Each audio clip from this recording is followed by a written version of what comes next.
Hello and welcome everybody. Welcome to you for the live viewers. Welcome for your patience. Thank you for your patience. If you're watching this on replay, then you won't be about you being patient because you just press play. But however, to the live viewers, thank you for being so patient.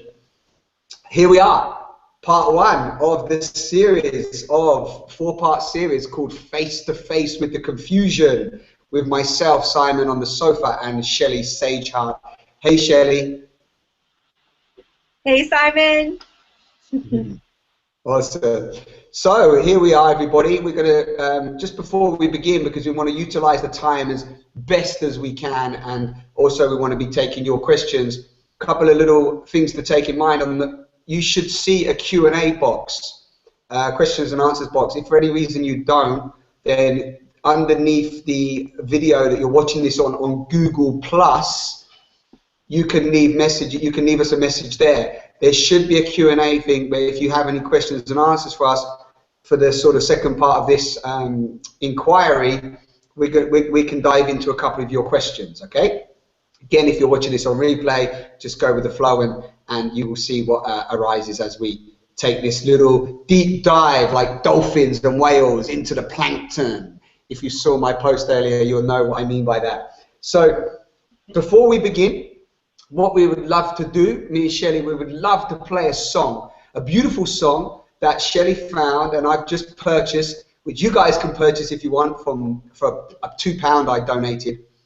And we'd love to start this as a little opening opportunity to breathe, an opportunity to listen, an opportunity for us all to connect in and really take a moment, and I would suggest or invite that you close your eyes and basically just listen to this lovely song as we open the first theme of this four-part series, which is called Woman. And we're going to take a dive onto the two questions that we've posed. So I'm going to press play. Underneath, again, if you're on Google Plus, underneath the video, I put the link. If you would like to take that link, play it yourself, and put this conversation on mute for a moment, then please feel free to do that. And again, for those that are watching this on replay, you're just going to get to listen to it here. So I'm just going to put this song on now.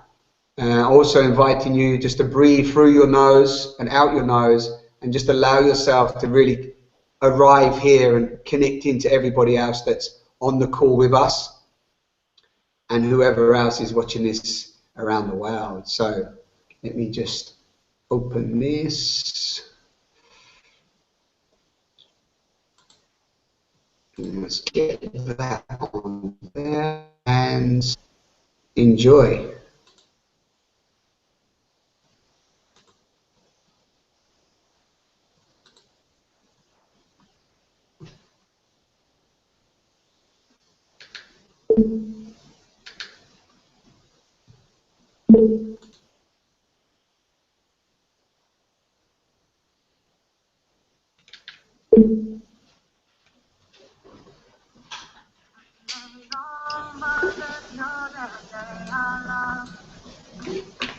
And may all sisters know that they are strong. And may all... Bear with me, bear with me.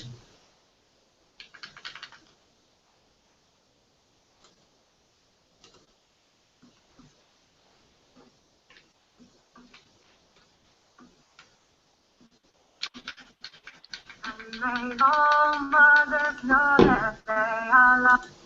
Wow.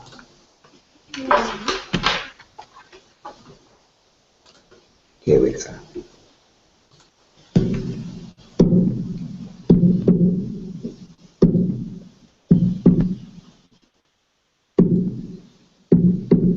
And may all mothers know that they are loved.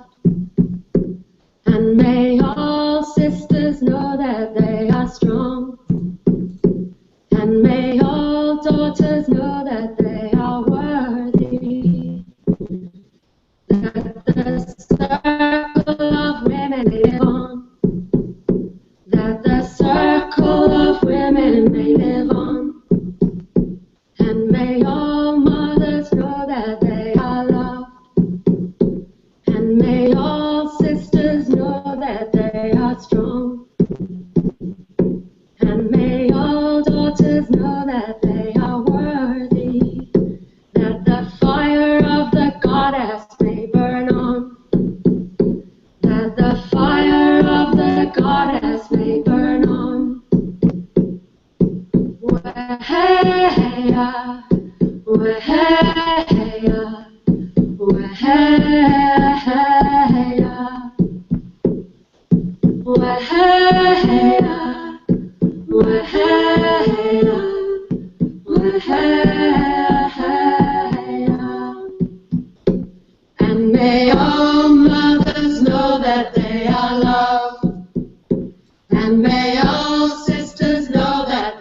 are strong. And may all daughters know that they are beautiful, that the circle of women may live on, that the circle of women may live on. And may all mothers know that they are loved, and may all sisters know that they are strong.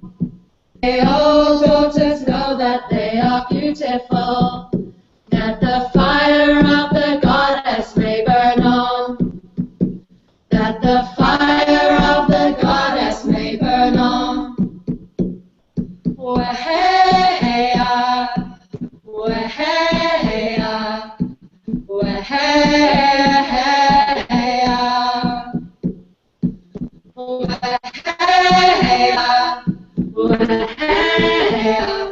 weheya.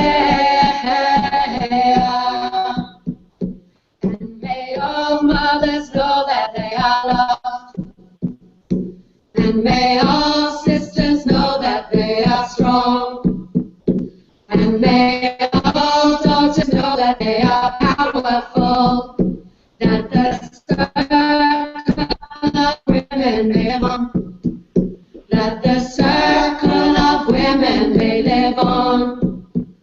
And may all mothers know that they are loved, and may all sisters know that they are strong, and may all daughters know that they are powerful, that the fire of the goddess may burn on, that the fire of the goddess may burn on. Weheya, weheya, weheya, weheya, weheya, weheya, weheya, weheya, weheya. Weheya, weheya, weheya, weheya, weheya.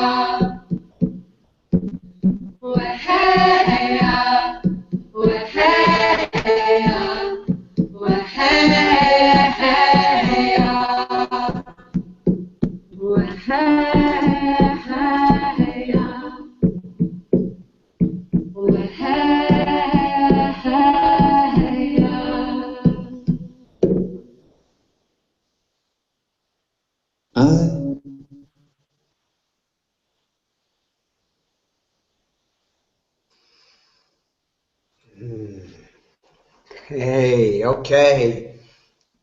Just let that sink in. A nice opportunity just to breathe deeply. I'm just going to hand you over to Shelley as we open this wonderful opportunity to inquire together. Awesome. Thank you, Simon. So I'd like to start with a quote. This quote is by a man named Alberto Villado.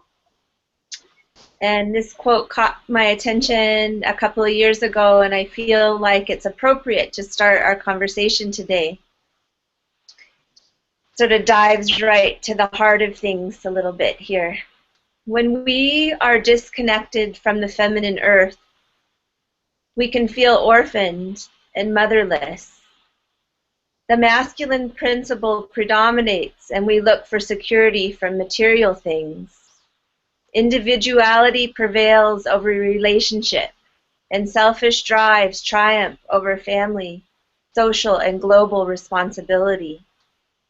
The more separated we become from the earth, the more hostile we become to the feminine. We disown our passion, our creativity, and our sexuality. Eventually, the earth herself becomes a baneful place. I remember being told by a medicine woman in the Amazon, do you know why they are really cutting down the rainforest? Because It is wet and dark and tangled and feminine.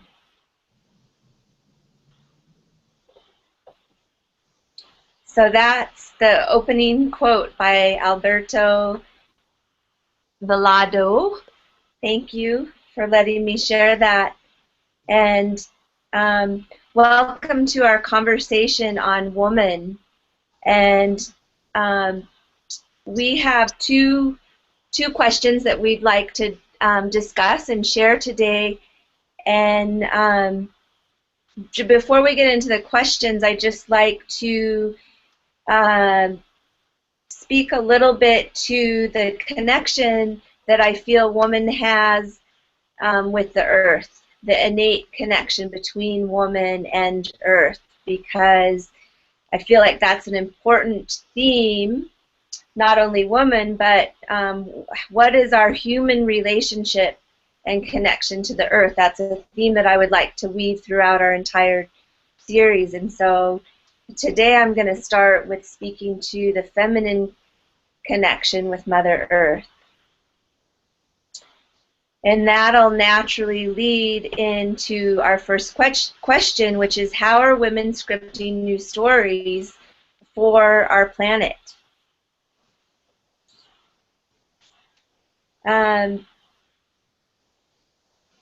So,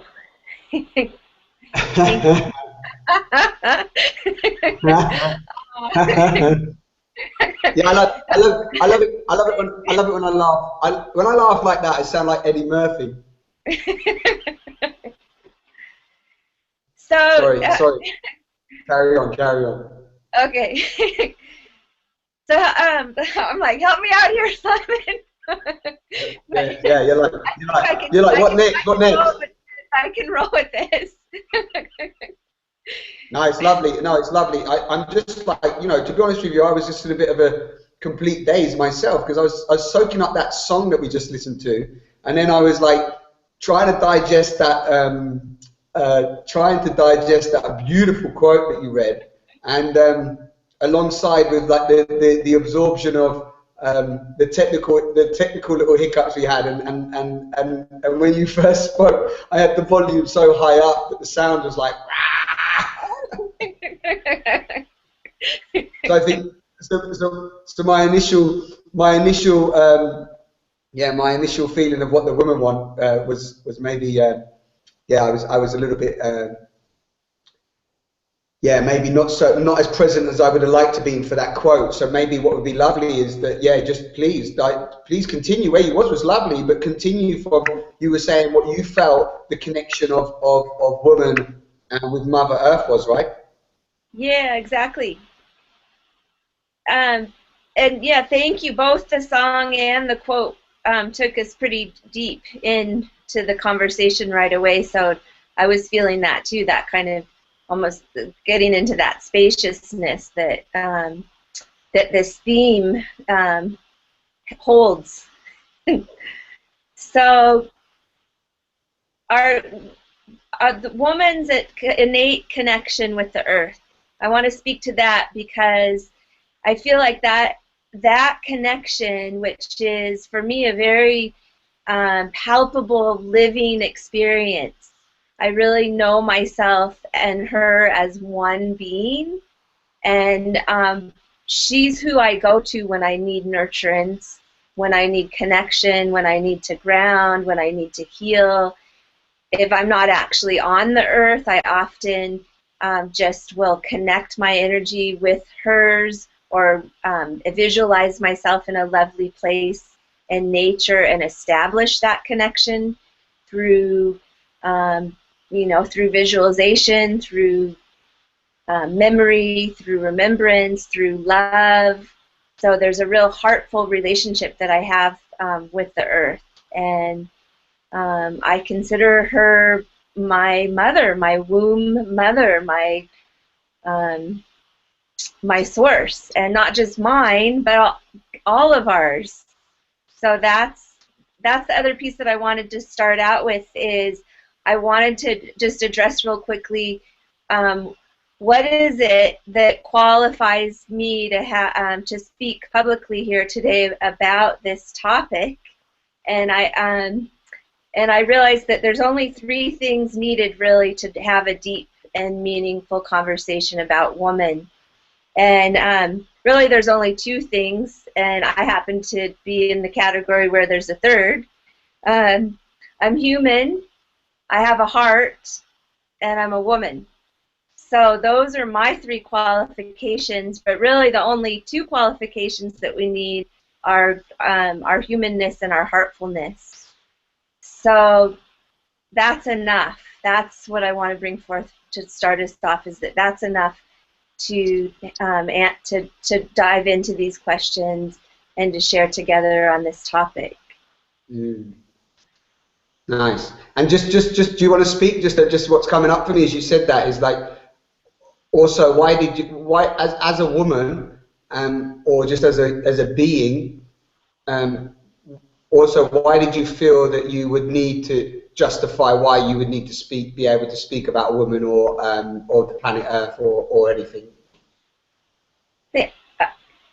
I guess I felt like I wanted to clarify that there's a lot of things that I'd like to bring up in today's conversation, and some of the topics are actually may be really well researched or studied or written about or spoken about by women who have PhDs or are trained in different fields or whatnot.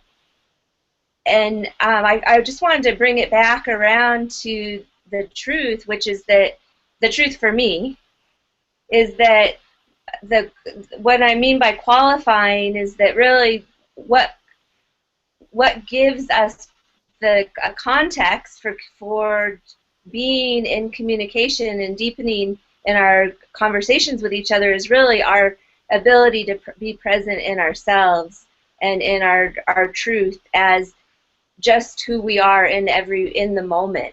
So what I'm suggesting is our connectivity to our personal truths. Right.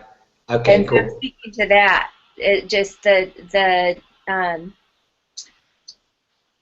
I think credentials are amazing. I think that the research and education that people have is important. I think there's amazing books and people and resources out there that can deepen this conversation. And every single person that comes to this conversation in any aspect in their life has something to contribute. Right. Right. So and what's also, I don't want us to, you know what we like, I don't want us to digress, but I also want to just speak to that beautiful, you said at the beginning, like, you know, there's that deep connection of not just woman, but there's deep connection to Mother Earth, the planet, what some call Gaia, what others might call source, you know, everything come out of the planet or is in, you know, part of the planet, we're part of the planet, you know, and so on. So we're talking about maybe, you know, if we're talking about woman anyway, women often have a much more deeper connection to that aspect of the planet. And then it's funny also, but we definitely won't get caught off, we won't get pulled away here, but just to sort of say, or feels like to speak to that, okay, so somebody might have a PhD and somebody might have supposedly more knowledge or, you know, years experience or whatever in order to be able to speak to something.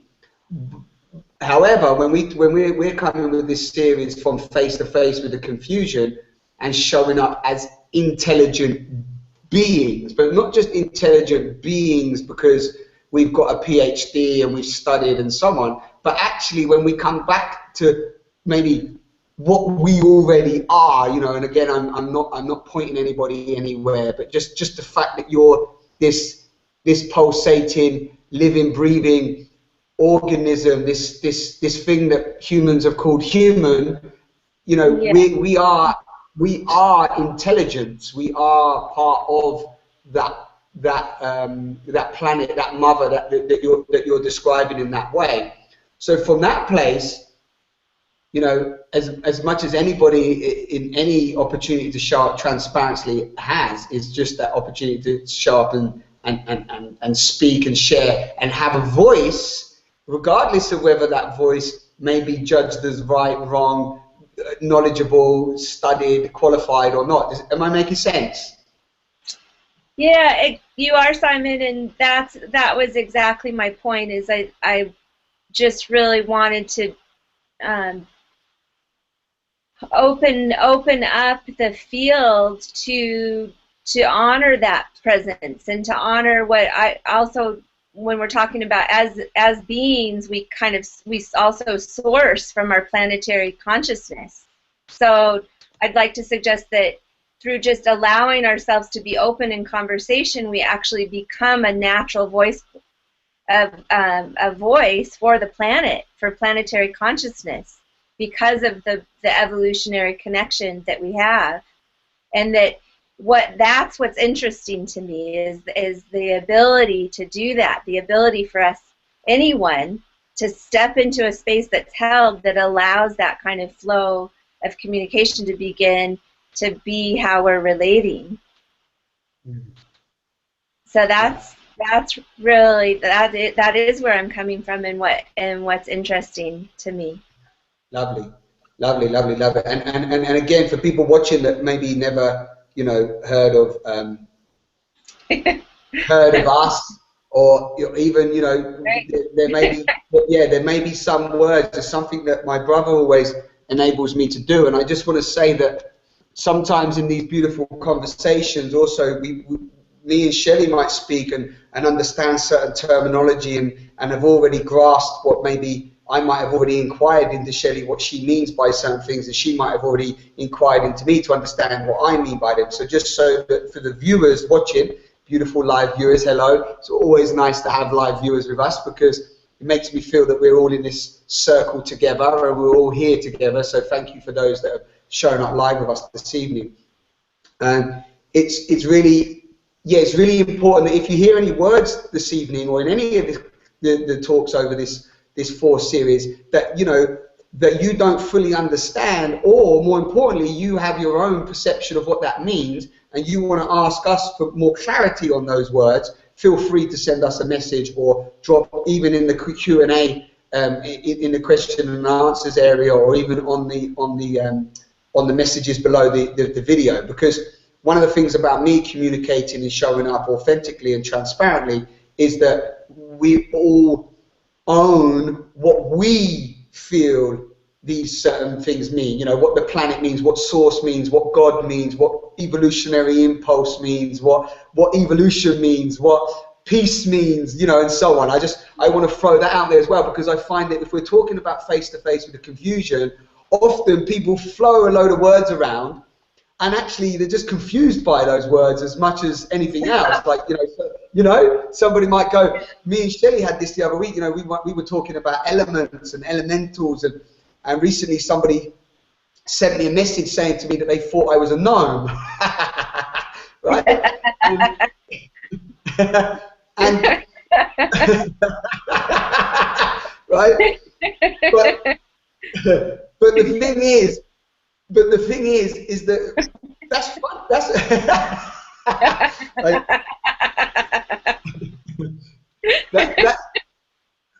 stop it! You gotta stop laughing. So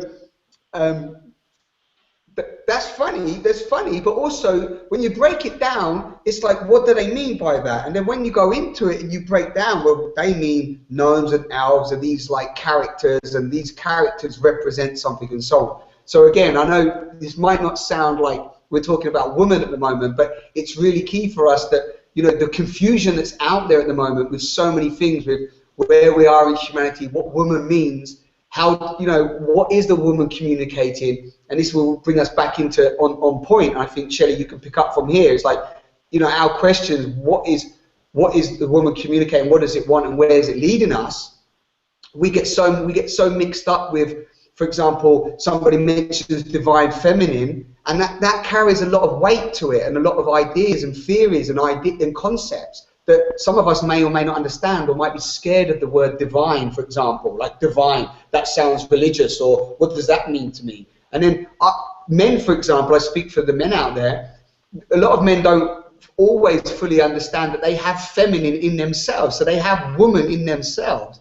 One woman recently told me that all embryos, as we're born, we're all born as woman, and then when we get the link of the right, I don't know if I'm talking right context here, but is it chromosome or something comes in that then makes a man a man. So I'm just going to throw that out there, and you can pick up from whatever you're feeling, Shelley, but then bring it into, you know, the questions we have maybe.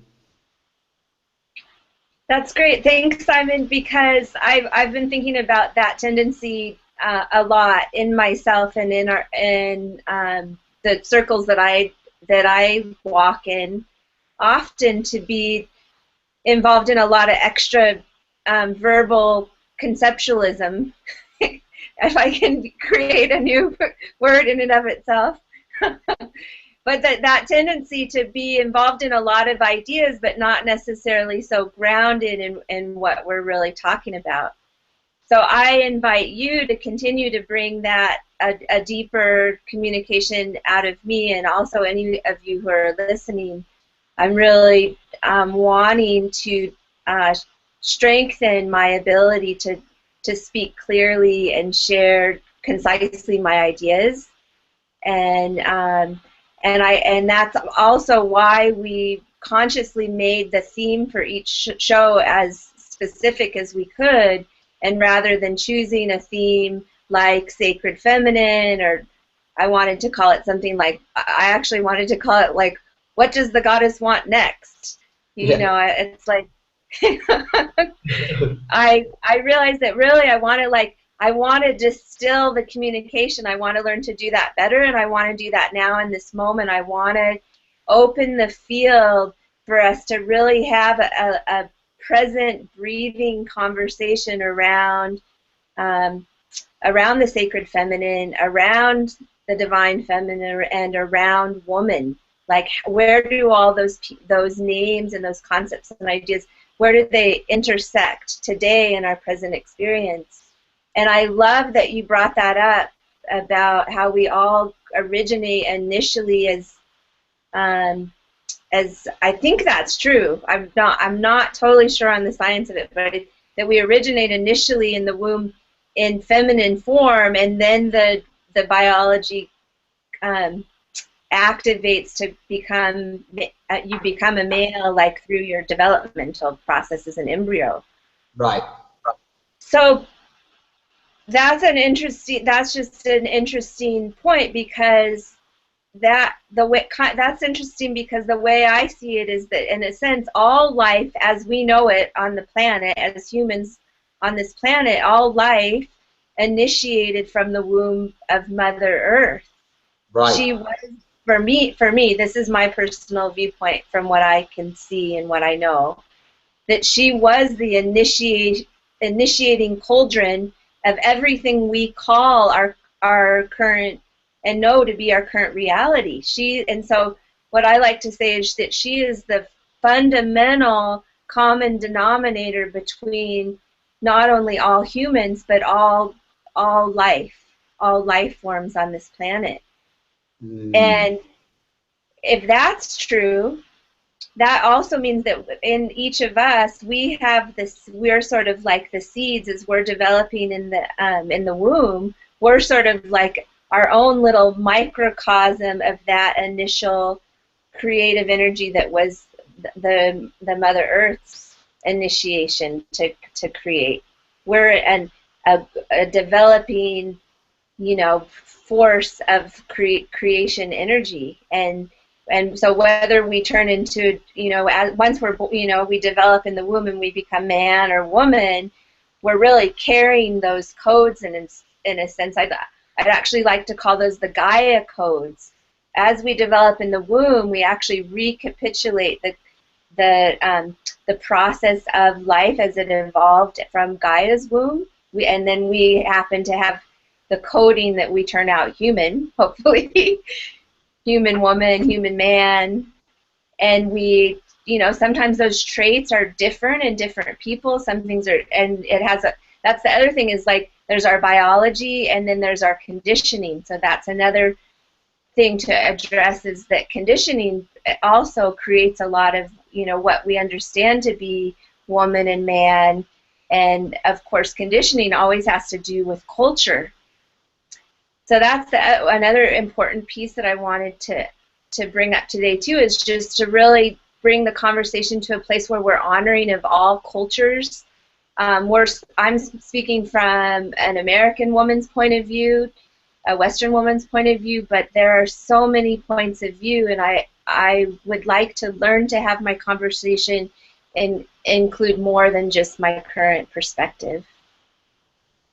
Yeah, it's really key as well that when we're sharing these dialogues, that like you beautifully said, is that we often come at them, and I think this is why sometimes we get confused as well, because we do come at them from quite a narrow-minded, we can only often see the world as we are, not as it really is. So I think that happens a lot with the way that we see women and man and relationship in general. So I think, see, everything you shared there is like, again, some people might go, wow, okay, we're talking about women, but then we're talking about the planet and the connection to the planet, and then how, like even how you describe the Amazon, and you start to look at, when you start to view the planet as a woman, just for whatever reason, woman, man, it doesn't matter. If you notice that woman has man in it anyway, so let's like, even if we just play for a moment that there's no separation in woman, which I think sometimes we've come into such a separate self that we separate man and woman, whereas we know that yes, we can find union in ourselves, we can actually find self-love, we can be okay on our own to an extent, but actually on a deeper truth, the union of two, and I'm speaking also that I know that as gay couples, our gay friends, it's like, I don't even really like the word gay, but I know that woman and woman come together and man come together, and I don't want to separate that and say that's not how it should be, but just from a place of a man and a woman coming together with the lingam and the yoni, and that inserting inside, and the link of the bodies that come together from that place. There's something that we've missed so much with when it comes to sexuality, that connection to ourselves, and then that connection to the planet.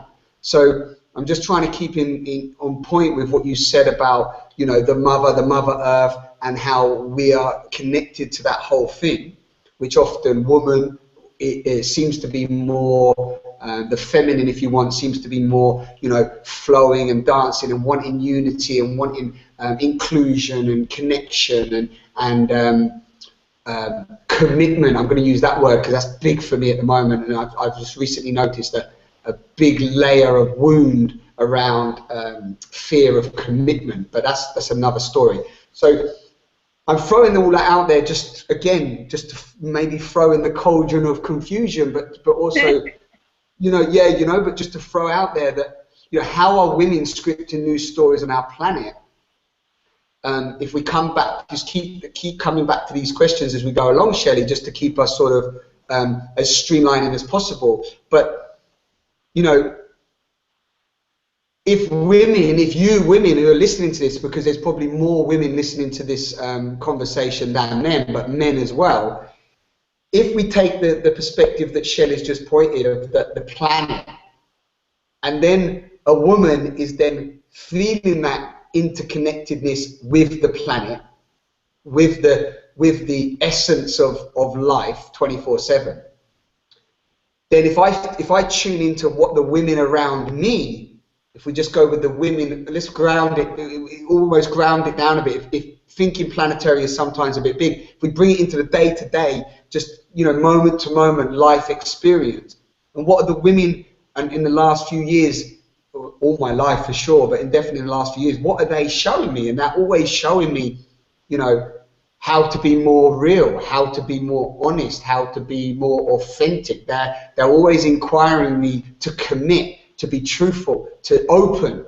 Even I'm not saying that all women are open, but I'm saying that a woman is always inviting that. It's like women have this innate ability, in my mind, to just be so so nurturing and so supportive. I mean, if any of the women that out there that support me on a regular basis are listening to this talk and have come to listen, you know, I'm blown away by the support that I get from women.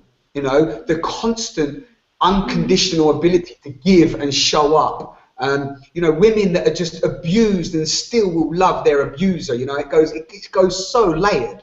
So for me, women are always inviting and opening to deeper love, to deeper truth. That's what it seems. So I'm just going to throw that out there, Shelley, and let you speak for a bit, because you know I'll end up in more confusion. So Simon, one thing I noticed is that your head was cut off a bit in the picture as we were going along. Is it actually more visible in the actual view? Yeah, I don't seem cut off here. What about now? Okay. Do I look cut off now? No, not now. Maybe it's just when you come closer to the camera. I missed. I hear like right above your eyebrows a bit. It might be when I get excited. Yeah, exactly.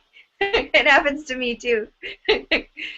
So the last piece just that you brought in here about how continuously nurturing women can be, even sometimes to a fault. And I've definitely experienced that, just that spaciousness in my own being, that continual commitment to love being something that I, you know, have done above and beyond maybe the resources that I had at the time to give, but I just want to keep giving and giving and giving because that's my nature.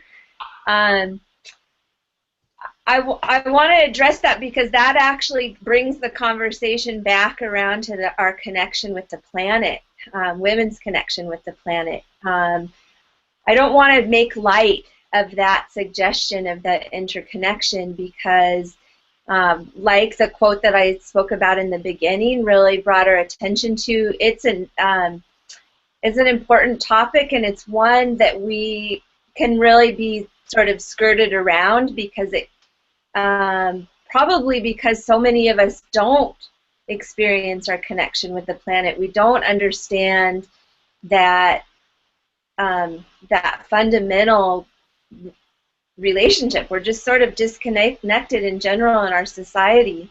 Right. And I want to point out that the Earth Mother, our planet, all of the giver of every single resource that we have that makes up, you know, like every single thing I'm wearing, the computer that we're relating, and the equipment that we're using, all of it, everything that makes up human experience, modern day life, is resourced from the Mother. She gives and gives and gives and gives.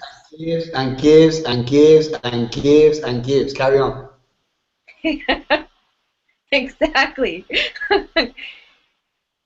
And so that there's so much we can learn from that, just from that in and of itself, right? Like, is she really a being that has the capacity to eternally give? Are you asking me that? Yeah. Let's explore that just a bit. I didn't know if that was a you know, an open-ended rhetorical question. Yeah. Yeah. I think this is lovely because woman, you beautiful creatures out there, you know, for me, I feel are constantly giving. I mean, if I think about my mother, if I think about the woman I'm with right now, if I think about the women I've been with, you know, in my past relationship, all of my relationships, you know, I've been a horrible person along the way, you know, a very unconscious. I've been an unconscious man, and you know, and still I struggle with deep wounds within myself of the collective, of the patriarchy, and also just of my own actions that I found myself in. And, you know, and I've been very disrespectful to women, and I've been very obnoxious and misogynistic and rude and I said disrespectful, but uncaring at times. And ultimately, every woman that I've done that to, as even the ones that were also challenged, still opened to me and still gave me love. And that's something that, even as I'm saying this now, it's like I'm acknowledging, and I'm getting flashes of the women that I've shared my life with. And, you know, I cried recently, I told you this, I think, for 45 minutes. I think we spoke about this. And I just want to bring this in because I tell you what, it's even bringing up a bit of emotion right now. My solar plexus is just like, wow, I feel really tearful. Wow, that's interesting that I just mentioned that, and that's just like, just gone boom. You know,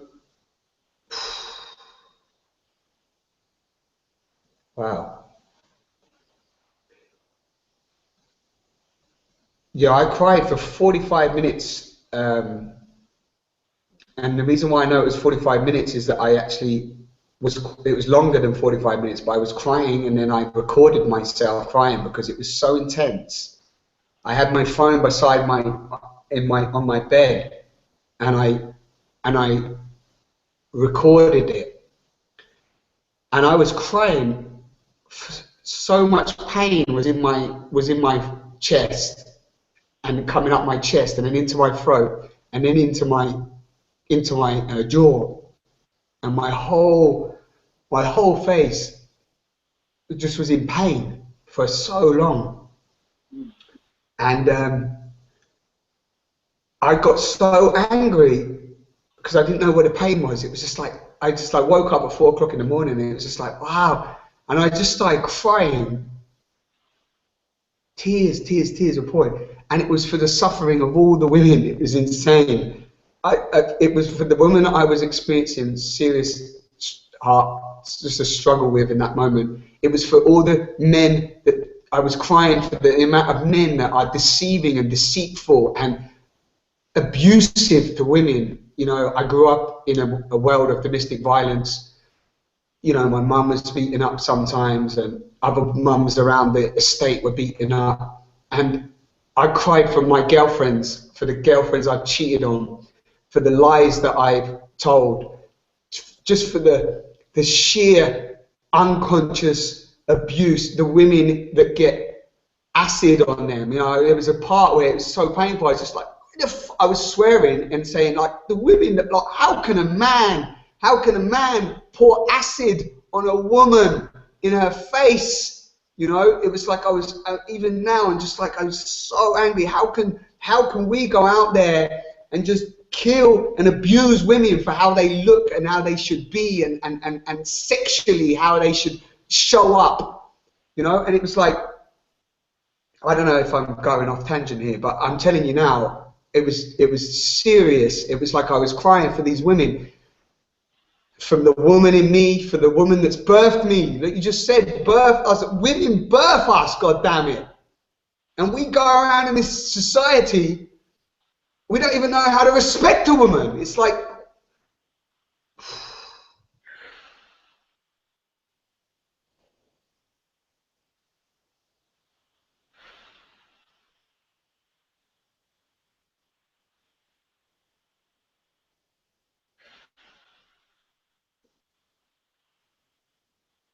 So yeah, thank you, Simon, for wow, yeah, please take over, Shelley. letting it roll there.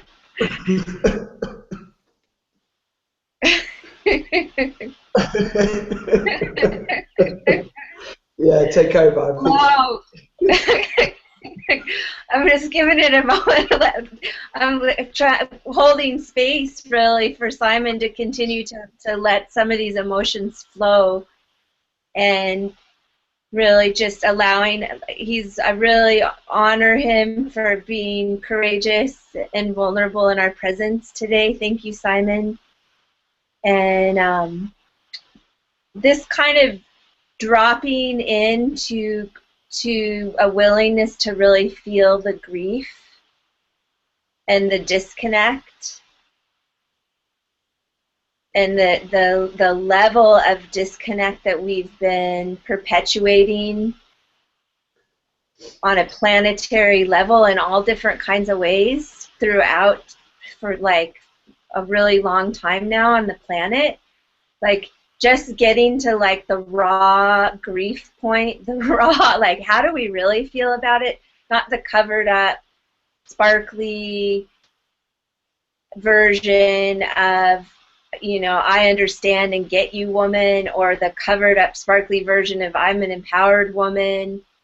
But actually the first point really in starting to shift the way that we are with ourselves and each other in regards to having a deeper respect for the sacred feminine, or for woman, for women, for feminine consciousness, and ultimately the planet, is we got to hit these points, these deeper dive emotional realities, compassion for ourselves and for each other.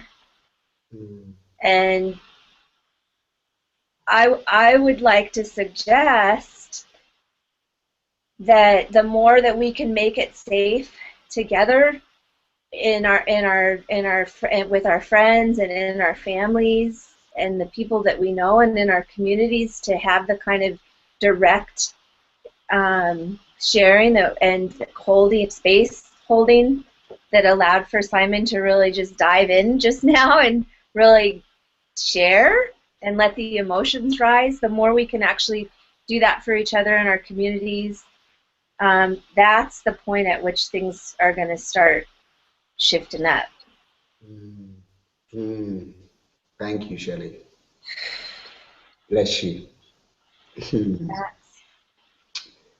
Yeah, you know, it's so powerful to even realize that amount of emotion and pain is just arising in me the moment that I even recollect that. I've recollected it a few times, but just where's the woman directing us? Where's the woman directing us? You know, that for me is where the woman is directing us. It's like, especially man. It's like the woman is directing us inwards into embracing that, because, you know, it's not even about. Yeah, it's almost like, for me, you know, we talk about face to face with the confusion. I'm confused that there's that amount of suffering and abuse going on towards a woman. Oh, yeah, you know? Yeah. It's I mean, it's almost unbearable, right? I mean, if we look at the human suffering as one piece, you know, just the abuse and disrespect. And then we look at the psychological abuse and disrespect that's just the rampant attitudes in our culture. So the ways in which we just, the cultural attitudes that we just think are normal, that actually really sort of disempower and enslave women to be less than what they are.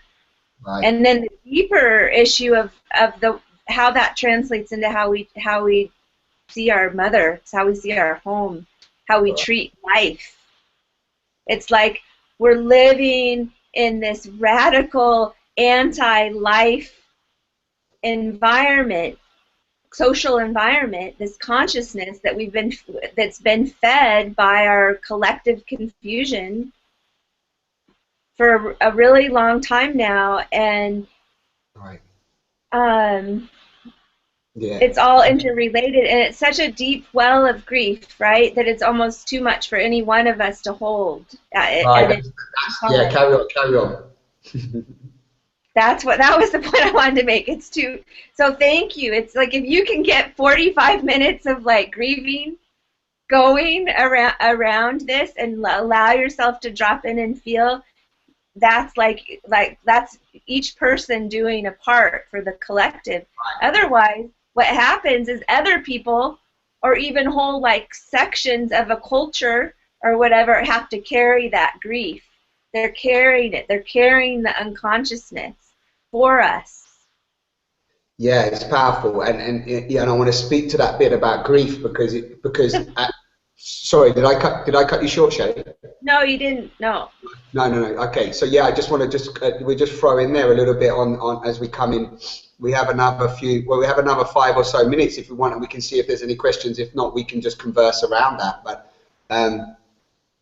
yeah, I really love that, where's woman directing us? It's into our emotions, It's like the last 2 women that I've actually had close encounter with, and maybe more of the women even not on an intimate connection, have really been asking me to open up from that place of like go into my emotions, go into my feeling. It's been something that as a man, I've managed to just create an armor around that. I've not wanted to go into that. I've been scared of a woman's emotions and feelings, and at times not wanted to go into my own emotions and feelings for fear of vulnerability and weakness and not even knowing, and more importantly, being confused of not knowing what it feels like to be in that space, not knowing what, being confused in how I should. And I know this is how we can talk about this. I don't want to go into man right now, but obviously I'm speaking from a man's perspective. But yeah, I feel that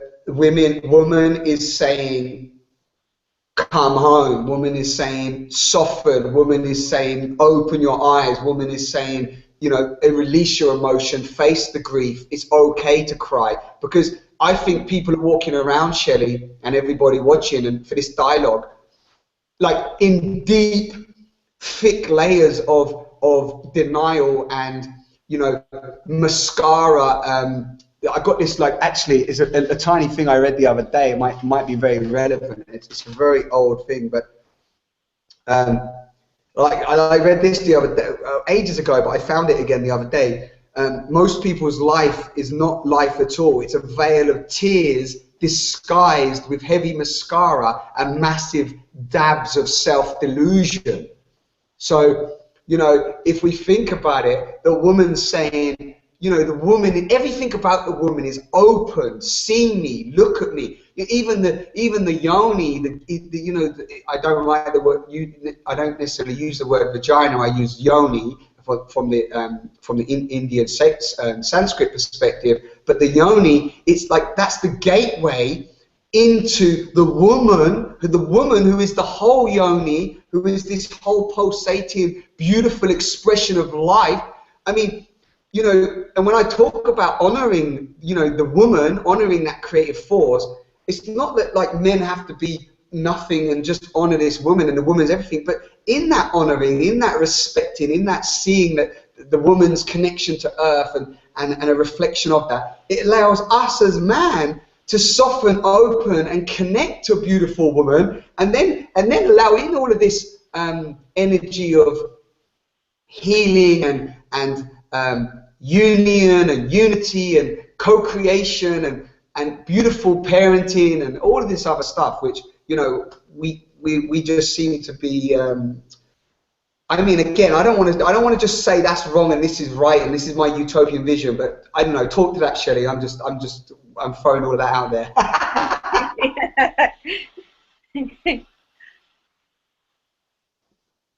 So, I guess where I want to take this is, I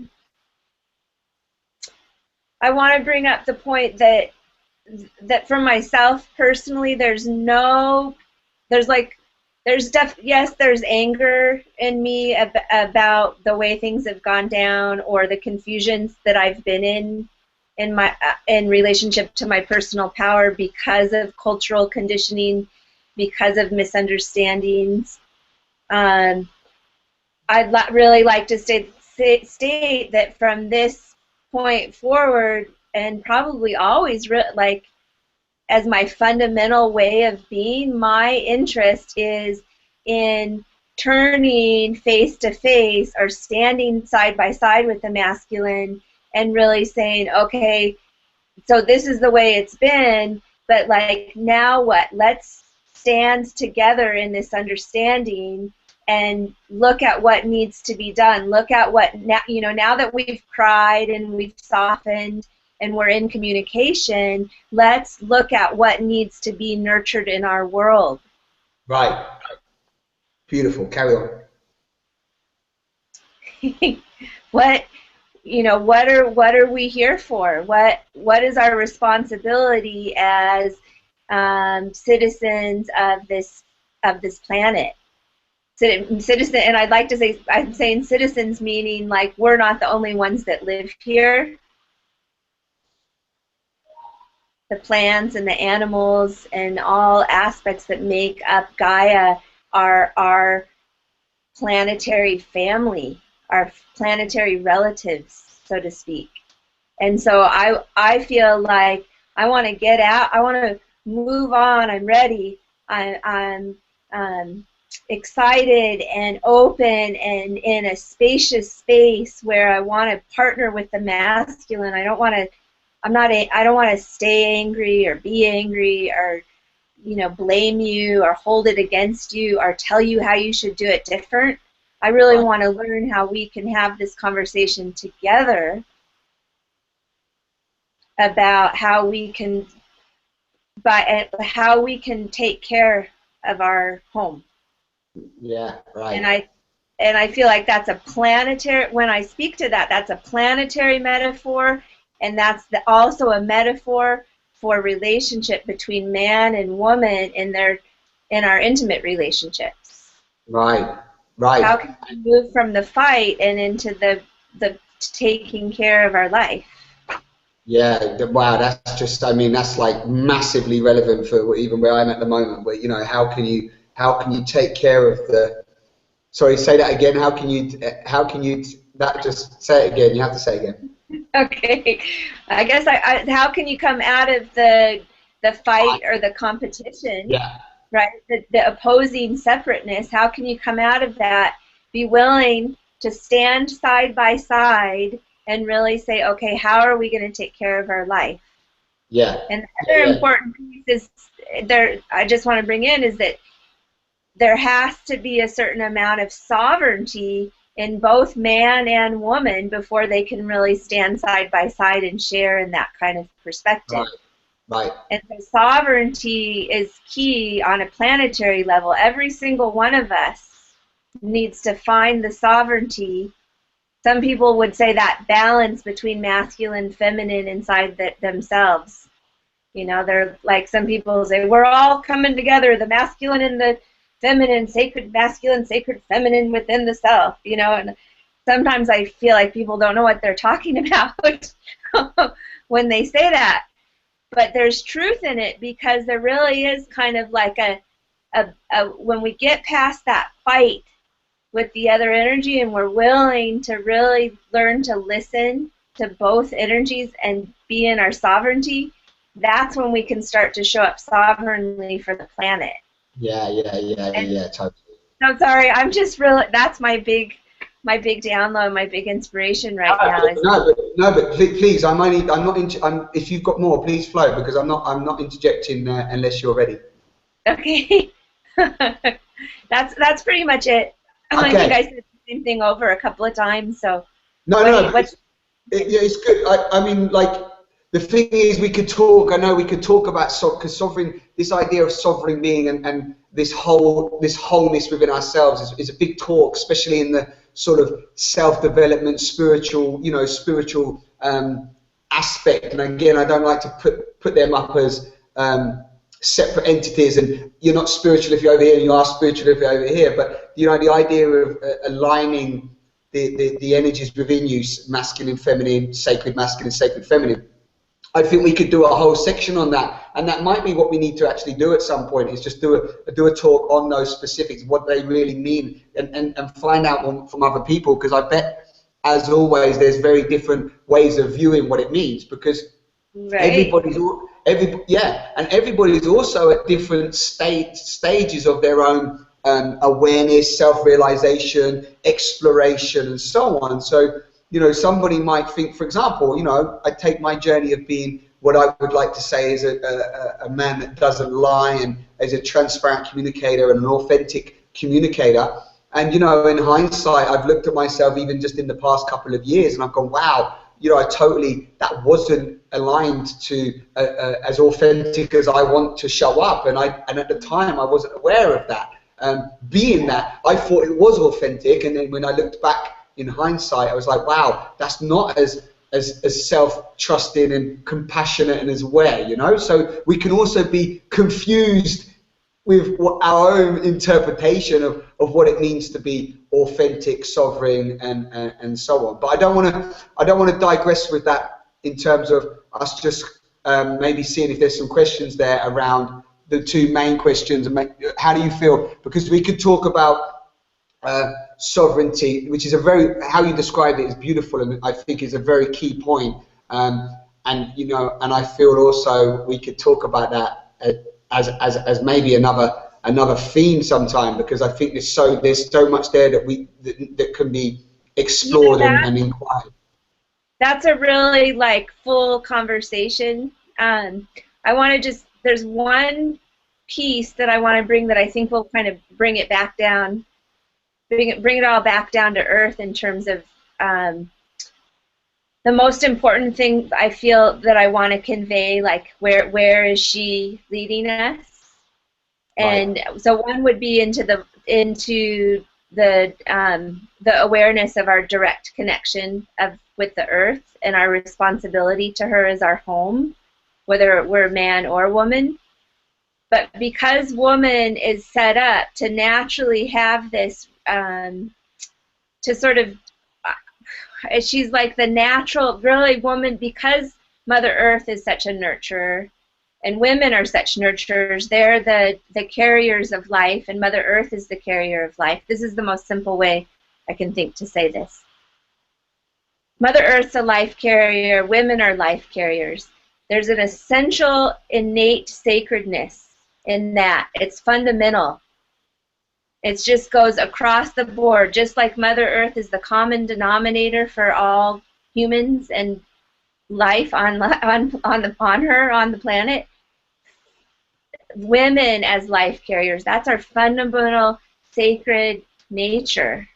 And so when we get that, and when the man can soften not only to his own emotions and his own experience, but can actually soften enough to really get it, like, wow, okay, that's woman's role. That's what she is. Like you said, the openness, the quality of the yoni, the quality of being the vessel for that energy on the planet, or that biology, as another way to put it. When we really get that and honor that together as a culture, both men and women really deeply integrating and understanding that, then that, I feel like that's the point when we're really on the path to establishing new ways of honoring the sacredness. And it starts with honoring, that's why it starts with honoring woman. That's why we're having a conversation, from my point of view, about woman. That's where she's leading us, is into that. It's sort of like, how would I like to say it? Like, it's like she's welcoming us home.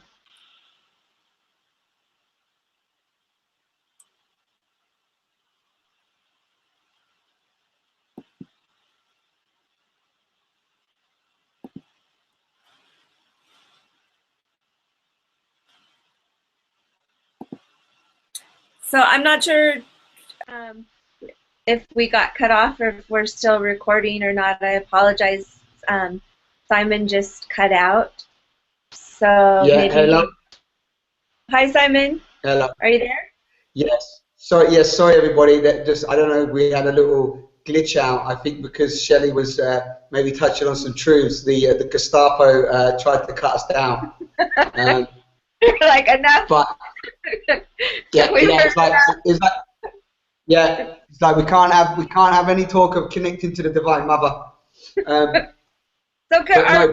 Please let's just pick up on that, because I think this is a really key point, and it's actually so powerful where I'm at right now, because you know, this idea that woman's role is to bring life into the world, right? And you was just touching on, you was talking on that, and how when we really honor that, we're honoring the sacredness of life, and that's opening us up more to maybe our role here. Because, yeah, please finish that off. And it's just something about, because we don't honor that so much, you know, this is a big conversation that I've had with a number of people. It's like a lot of people just bring life into the world, or discard life, and don't really consider what is actually the bigger picture of life. But anyway, please go in, continue and finish. Yeah, exactly. I mean, because we don't honor that, we don't honor the essential sacredness of life, we're confused. We bumble around, and you know, we're all doing our best. Everyone's doing their best, but our best has been bumbling. And so many of us have, you know, been created unconsciously. So Right. there's a fundamental feeling in our personal DNA, in a sense of like, there wasn't really necessarily a conscious intent behind how we even got here. Like, why are we here having this experience of being alive?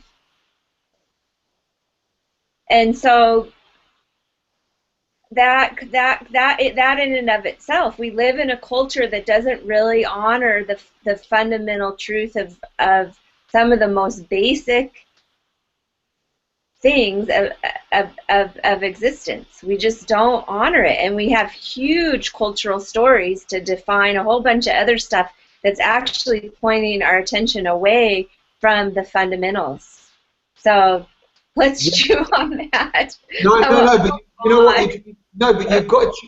We need to chew on that, and you know, regardless of whether the time goes on, because you know what, I've been personally in a situation with this recently, and I tell you something. What you just said there is that the cultural stories.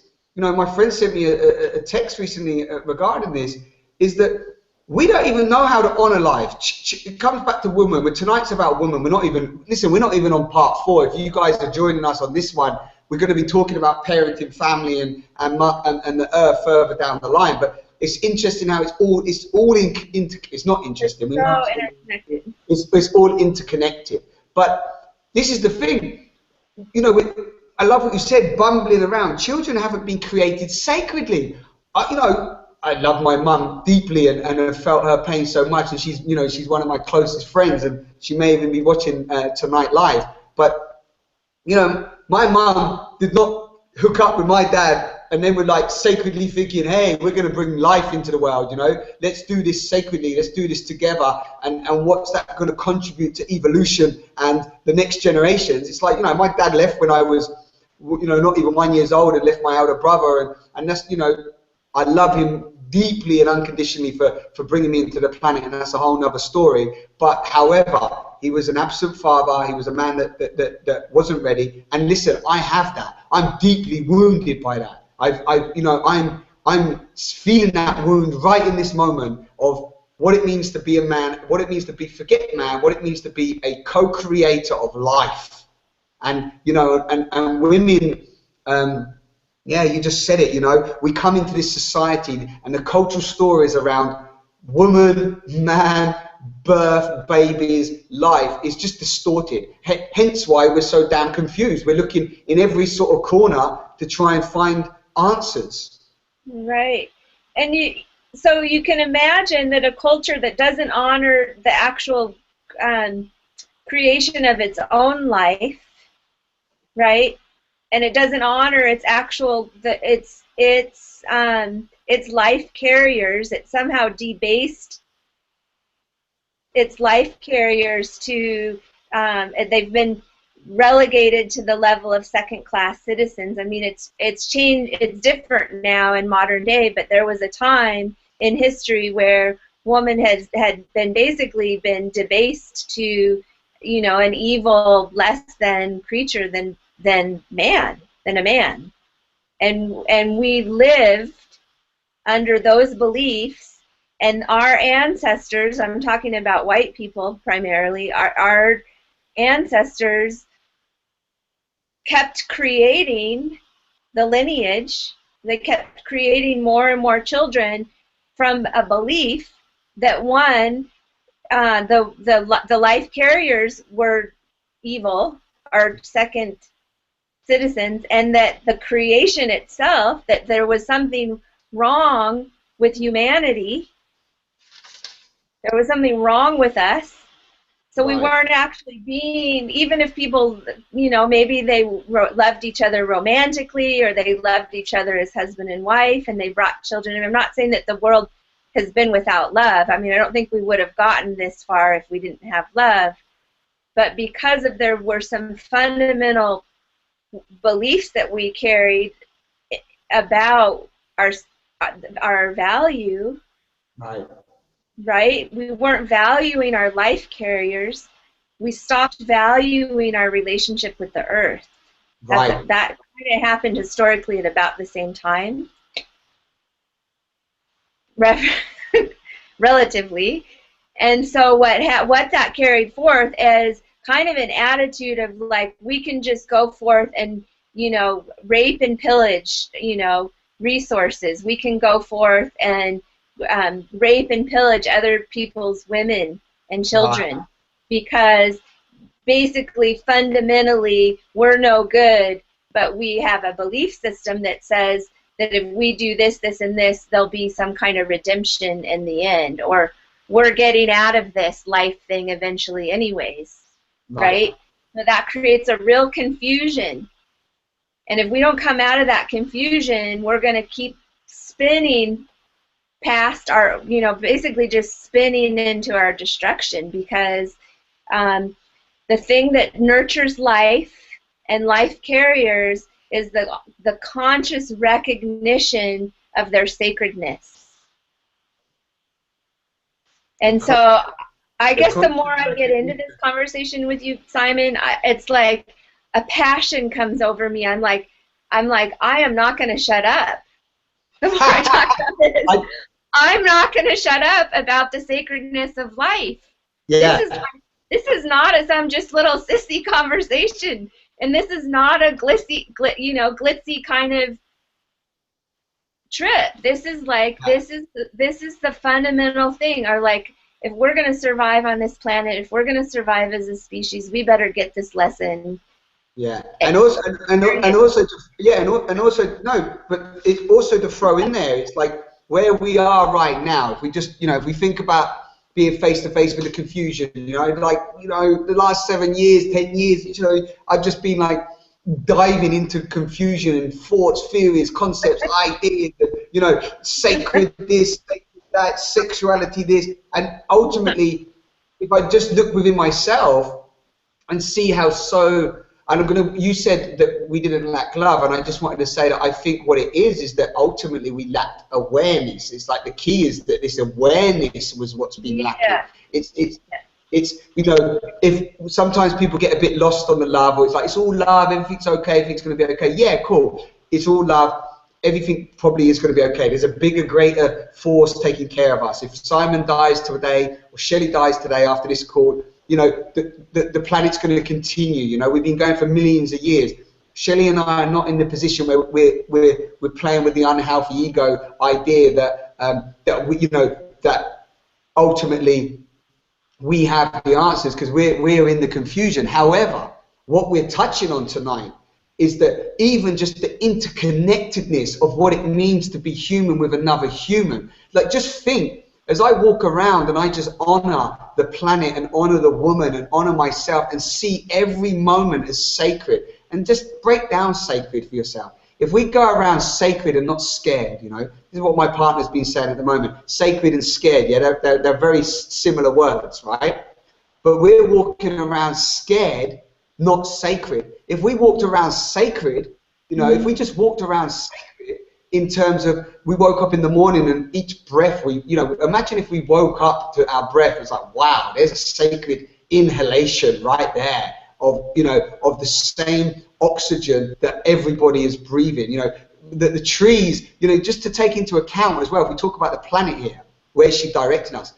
The trees, in order for us to even have life on this planet, the trees have to suck in so many poisons and so much toxins into themselves in order for the air and for us to be able to live on this planet. Now, when I found that out, I was like blown away by the sheer like without trees, you know, it's like we don't live. And yet, you know, we will just hack them, cut them, burn them, throw them into a table so we can eat on them 24/7. And I know I'm getting all like buzzed up, but I just want to maybe bring, you know, I just want to bring it maybe to, you know, you said something really great there, which is children haven't been created sacredly. And if we, maybe that will move into parent and children later on the theme 3. But if we just honoring the creation of its own life, you know, honoring, looking at where the confusion of all of this, if we look at all of the abuse, the rape, the confusion around our sexual energy, our honoring of ourselves, our honoring of the woman, our really awareness of the woman, awareness of our interconnectedness, our interbeingness with the planet. The minute we enter into that space, even just to ponder it, even just on this call, even if you just have this conversation with your family or your friends, even if you just open your own circle to dialogue around this, I know this firsthand, just right now, is little Simon Speck Sutton, you know, little speck of dust on this planet, of my path from crime, drugs, dysfunction, more unawareness, you know, striving individualism, striving for fame, success, labels, to be somebody, to then moving into a space of like the interconnectedness and interbeingness of life, of love, of appreciation, of gratitude, of deeper connection to all that is. And not to say that I don't get challenged and I'm not still got all the wounds as we spoke about tonight, and I'm not embracing that darker aspect of myself.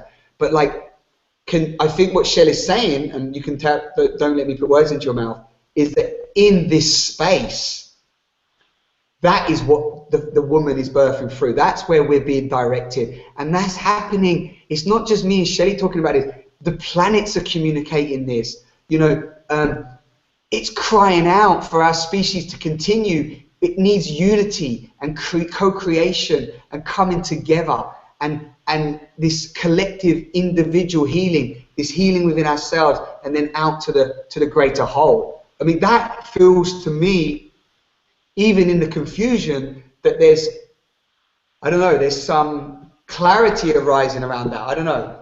I think I know we could talk longer, but maybe we should see if there's some questions, Shell. How are you feeling? I'm ready for questions. So the questions and answers bot doesn't seem to have worked because I'm not seeing any. We have a few viewers. A few have dropped off. Maybe they had enough of us talking about the planet, but they might come back. So let me just drop over to another page and see if, I know we've got Muktali. Hello, beautiful Muktali. You're out there. Hey, Eldon, my beautiful friend. I know you're out there. Don't know if you guys are still on. So is there any questions that either anyone would like to drop a question into us? If you're out there, we've got a few, there's a few here. Oh, okay, so we've got some comments here from Eldon and also Muktali. So if, okay, we've got, hey mate, it's got here a beautiful song. And,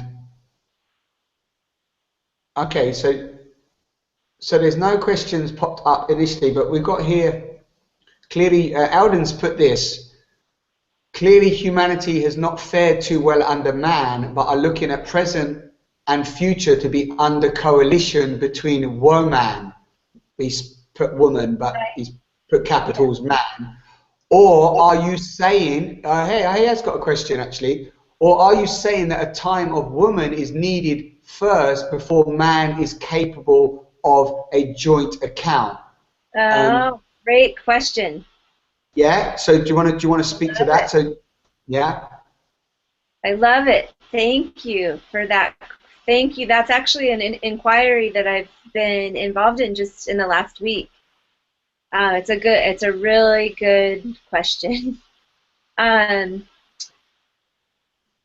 So, gosh, my personal take on it is, and maybe I'm like a rapid revolutionary, like I get a quick hit of what needs to come or what our potential is.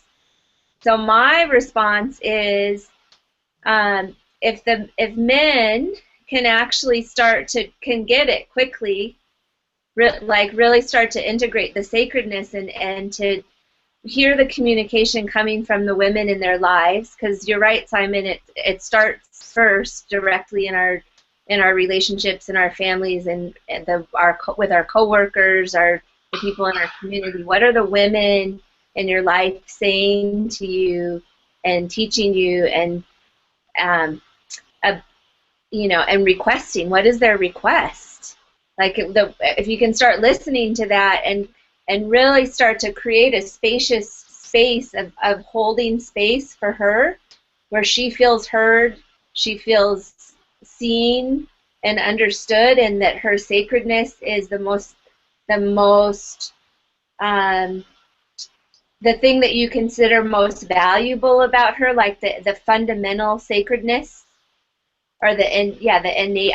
I guess that's the best way that I have to describe it right now at this time. I don't want to be too goofy about it, but fundamental sacredness is kind of what I feel like we have to get to first. So if the men can actually just step back, I don't think it has to take us, years in which the women are all leading and the men are just cowering and, in their own camp going, oh my God, what are we going to do? What are we going to do? Now the women are in charge. Even more confused. Oh my God, who am I to be a man? Who am I? And the women are like, oh, I'm in charge, and now they're all like, leading the planet, and them with the men beneath their boot or whatever. It's like, no, I don't think it needs to happen like that. I don't think that man needs to be punished or demarginalized because of the way things have been. I think if they can, but I do think it's going to take practice. I think it's going to take conscious men choosing for themselves that they're going to come into this listening space, and then it's also going to take conscious men gathering together and beginning to build a collective consciousness that says, this is, these are the agreements that we have about how we're really listening to the feminine now. We're really listening to the women in our lives, the grandmothers, the mothers, and the children. We're listening to them. So the individuals and the collective groupings of men, like the more that happens in our culture, I actually believe it can be a rapid shift to that point where women just are naturally going to say, hey, I feel like you get it now. I feel like you understand what I need and want from this dynamic, what's needed, because I feel like all that woman's really saying is like fundamentally is like, what can we do to create a nurturing space so we can like perpetuate a beautiful life on the planet? Right. So let me just Shelley, let me just jump in there with one thing just to throw in there. Yeah. And actually, it's a throwback to you because I'd love to hear what you say on this. Is that a lot of women that I meet as well, and remember, if we're talking about people at different stages in their own awareness and so on, and it's not like you have to be here to be aware, but you're either going to be we're talking to the people that are in a stage of their own evolution where they even can consider what it means to be a woman, man, and a sacred conscious being, right? Because let's be honest, if I went down to some of the local pubs in town and said, hey guys, what's it mean to be let's sit round naked and men and let's talk about what it means to honor the sacred women, I'd probably get a pint glass thrown at my head. Right? So, right. Or they'd say, get out of here, hippie, or hold up, we've got somebody come from the church. You know what I mean? It'd be some like crazy, look on that. But if I just want to say, as you were speaking, I also have met women, beautiful open women, but they also don't know what it means for them to be honored as sacred females. So I don't know, like Alden's question's awesome, and it's not just, because we fall into this idea sometimes, like you said, that men, it's all men definitely have to back down. But then that's where the sort of feminist movement came from, wasn't it? Where it was like it all had to be feminine and so on. And I know that's probably another conversation. But it's about, I feel, and I don't know what you feel about this, Shelley, but definitely men have to come together and have the dialogue. And as you were speaking, I was thinking, wow, I've only done a few men's circles, but it might be time to start up some more men's circles. And then, because I normally do joint circles, because I like the integration of man and woman. But it's also about man and woman getting together and really having this beautiful, open, conversation around what it means to be man, what it means to be woman. That's what was coming through to me, and so that the woman can feel confident, the man can actually step into a role and go, hey, I'm a man, I want to know what it means for you to be woman, and I'm willing to listen, and even if you don't know right now, that's okay. We can be in that confusion of exploring what it means, and not even going out and trying to find out what somebody else says or read a book about it, but just in that moment, what does it mean for you to feel safe and nurtured from me as a man, and also what can I do to create the environment for you to feel safe, to maybe even inquire into what it means to be a woman right now. Right. Thank you, Simon. That's such a great point, because that's the point in relationship where we can really start to develop that clarity for ourselves. And yeah. So what a tremendous practice, just in a conversation with our partner or in conversation with others, just the the real people in our lives, really softening enough to ask those questions and to dive into those inquiries together, and to create a container where it's safe to explore. I think it would be healthy for women. We have gained, especially in the West, so much, such a sense of empowerment and knowledge and education about what it means to be an empowered Western woman, and we have a lot of understanding that's been like breakthrough. But what does it mean to really be witnessed or held by the men in our lives, be they brothers or partners or fathers or uncles or grandfathers? What does that feel like to be truly witnessed, and then to soften into the real answer? Right. I mean, I can even feel a shift in myself right now from, what is the revolutionary Shelley belief about this, to like, what do I want to say about that, just on a very personal level. And part of why this conversation's even translated for me publicly is because I'm really clear that my personal conversation around it is one of like, of really wanting a safe container to be in the world, so that I can deepen in my feminine essence, that I can deepen in upholding what I consider to be feminine values of like, hey, let's spend more time, relaxing and listening and tuning into the sensual and nurturing our garden and our children and our gifts. And there's a lot of things that I personally want to be doing in my life that I feel would be supported by a consciousness that respected those needs. A plan, and so that's both in the way that the world meets me and in the way that I meet the world. Like, I understand myself to be like a fundamentally nurturing being, and so I want to live in a world that sees that and then fundamentally plays with me, fundamentally creates conditions that allow the nurturance of the life experience, and also at the same time the totality. I think there's an aspect of the nurture, and there's an aspect of woman that understands the totality, the cycles of things. So I want to be able to be spaciously present with all of that. Wow. And so thank you, because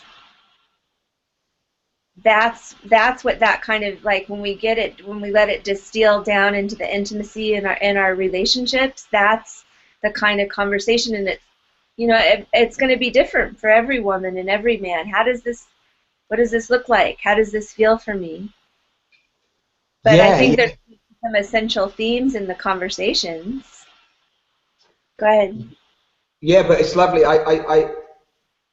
As I was listening to you, it's really lovely to just listen to you, and of course, yeah, there's so many different threads and strands, and like you said at the beginning, you know, you and I are showing up from a Western perspective, and we, you know, we're in our own sense of privileged space that we have to even ponder and consider a dialogue like this, to even be able to create a space with the use of all the instruments, as you said, from Mother Earth herself, in order to even allow this inquiry, again, just the stage of this inquiry through us, you know, because as you were speaking, I was seeing like just this, how humans can really be together, and it, you know, and it's not about it's one way or the other, but how they can really be and co-create and create community that, you know, like you said, walk and feel free to go and walk and be in nature and bring up your children, but what are still allowed, and not to just be, you know, again, good or bad, but what society doesn't, it almost the way that society still has been, and I know we're in between stories, and this conversation is part of moving into a new way of being, into beingness, etc., and everything you shared. But it's just interesting to watch the two worlds that we've been so conditioned by, when society doesn't allow space for children to just take a day afternoon off with their mum and dad to go and walk in the park, or to allow presents, or to allow the woman to be, you know, give a woman the evening, or even when the woman's on her menstrual cycle, to just have a week off, to just be nurtured and loved, and to allow that time to be there for her, you know. Or I'm bringing it back to the woman purely because today's about woman, but you know, to really, I meet so many women, like, their partners, and it's not just about a man doing this, but, you know, they've never had a massage, or they don't get to go for a walk and watch the sunset, or watch a moonrise, or, you know, they can't remember the time they get on their own is when they get taken to some brick wall restaurant in a crowdy, noisy place, and that's sort of like their opportunity to, you know, have their you time, you know. It's so far away from just being able to go and maybe be with themselves, roll naked in the grass, you know. Could you imagine?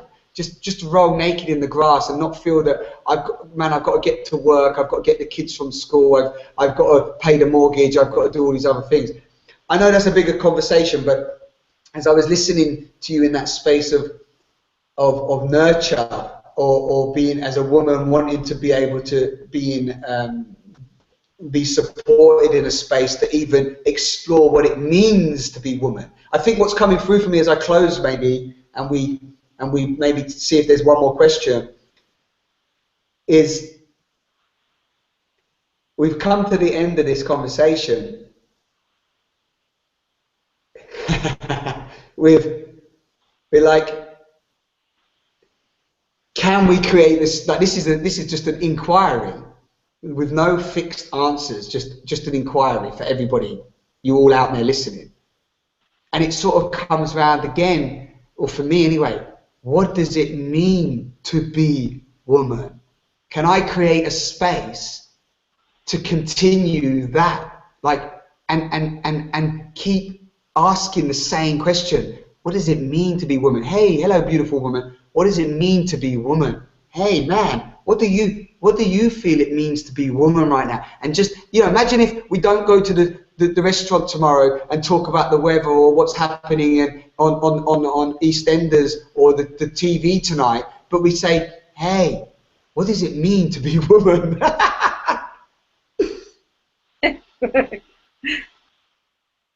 I guess I love that. That makes me feel there's like this sort of this softening that's happening for me as we come to the close of the conversation, where it's like, yeah, the permission, that permission to soften into the unknown and to let the answers emerge, and to create a sacred space in my own awareness for that emergence, to share that emergence with another.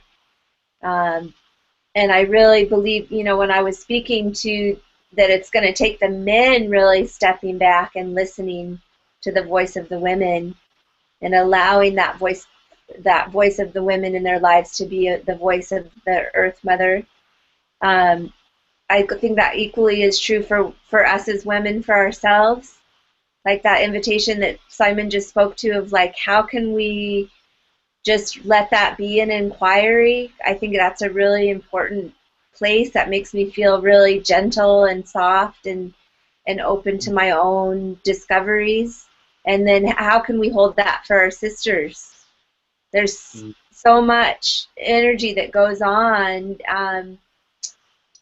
I think even in sisterhood relationships of I'm in the know about woman, you know, so now we're going to be in the know together about woman, and I wonder what would happen if we actually got together and we started really honestly creating environments where it was safe as women to soften into a deeper understanding of ourselves. Yeah. Yeah. I don't know. I really don't. I know I want that. I don't know what that's like. Yeah. Yeah. I was going to say the same thing. And I just want to, I think what I'd love to do, because there's a couple of questions popped up last minute. Oh, cool.